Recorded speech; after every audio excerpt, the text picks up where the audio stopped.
उसको लालू प्रसाद ने पिछड़े वर्ग में लाया और नीतीश बाबू ने अति पिछड़े वर्ग में ला दिया, जो कुशवाहा से भी ऊपर है। कुशवाहा में शादी ब्याह नहीं करता है दांगी समाज। उस दांगी समाज को 111 जातियों की श्रेणी में ला करके नीतीश जी ने खड़ा कर दिया। जो बिहार का सबसे बड़ा रेवेन्यू देने वाला जाति है तेली समाज, उस तेली समाज को ला के अति पिछड़ा में खड़ा कर दिया। और उसके बाद चौरसिया समाज को भी। अब अति पिछड़ा का इन 3 जातियों के आने के बाद ये हकमानी 70 से लगभग 100% हो रही है। चाहे नौकरियों की सवाल ले लें, बच्चों का एडमिशन के सवाल ले लें, चाहे पंचायती राज और नगर निकाय की बात कर लें, हर जगह हकमारी हो रही है। और अब आने वाला पीढ़ियों के सामने अब हमारी चिंता नहीं, हम आने वाले बच्चे और अपनी पीढ़ियों की चिंता कर रहे हैं कि जो कर्पूरी ठाकुर की अमानत थी उसको हम लोगों ने गंवा दिया।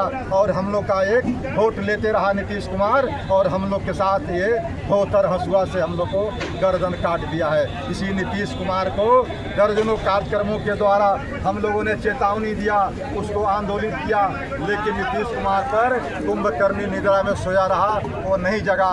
और आज नीतीश कुमार को अंतिम चेतावनी हम लोग देने आए हैं कि अगर 2 महीना के अंदर आपकी सरकार है तो आप इसे वापस ले लो। काला कानून वापस नहीं लोगे तो आगामी विधानसभा के चुनाव में जिस तरह से आज अति पिछड़ा महापंचायत सर्वसम्मत से उनके प्रतिनिधियों ने एक वोट कहा है बिहार को यह पैगाम पहुंचाने का कि जिस तरह से नीतीश कुमार ने हमारा आरक्षण के साथ खिलवाड़ किया है, हमारे अति पिछड़ों के भविष्य के साथ 111 जातियों के साथ खिलवाड़ किया है, नीतीश कुमार की भी सरकार को आगामी चुनाव में बनने नहीं देंगे। इसके लिए हम लोग को जो भी करना पड़ेगा करेंगे।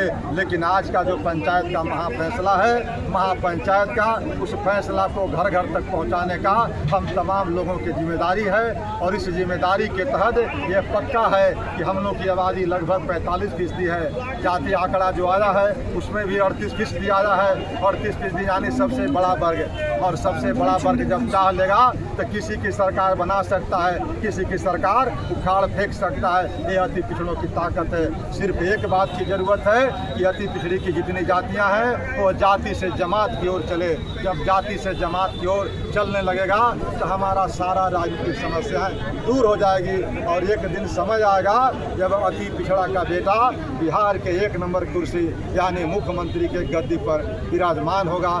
इसी संकल्प के साथ हम लोग आगे बढ़ रहे हैं। और जब तक हमारे रगों में खून रहेगा तब तक की लड़ाई को लड़ते रहेंगे। ये हमने संकल्प दोहराया है। इसके लिए चाहे जो भी कुर्बानी चुकानी पड़े हम लोग तैयार हैं, आगे भी तैयार रहेंगे। कल तो हमारे साथ कुछ लोग थे, आज हमारे साथ हजारों लाखों और करोड़ों लोग हैं। इसलिए कारवां हमारा बढ़ता जा रहा है। सब लोग समझ रहे हैं, उसका प्रभाव देख रहे हैं कि तेली तमोली दांगी के आने से क्या प्रभाव पड़ रहा है। इसलिए हिंदू और मुस्लिम के दोनों मिलाकर के जो अति पिछड़ा है सेकुलर ग्रुप है, वह संकल्प लिया है। उस संकल्प को साकार करने के लिए किसी हद तक जाना होगा, हम जाएंगे। लेकिन अगले चुनाव में नीतीश के साथ 2-2 हाथ करने के लिए हम तैयार हैं।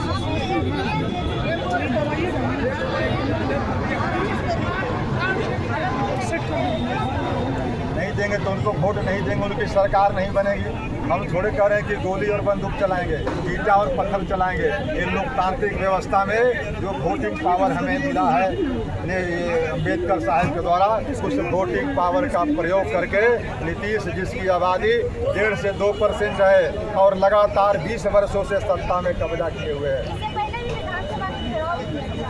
विधानसभा का घेराव किए हैं। इसके पहले हम लोगों ने पदयात्रा किया है 120 किलोमीटर का कर्पूरी ग्राम से समस्तीपुर से लेकर पटना तक। इसके पहले हम लोगों ने प्रशिक्षण शिविर किया है। इसके पहले हम लोगों ने और विधानसभा का घेराव किया है, प्रदर्शन किया है, धरना दिया है, महाधरना किया है, दर्जनों कार्यक्रम हम लोगों ने किया है। लेकिन नीतीश सरकार का आँख नहीं खुला, नींद नहीं खुला। ऐसे नीतीश कुमार को हम लोग अंतिम चेतावनी आज महापंचायत के माध्यम से किया है। और वह महापंचायत का फैसला नीतीश के लिए अंतिम कील साबित होगा।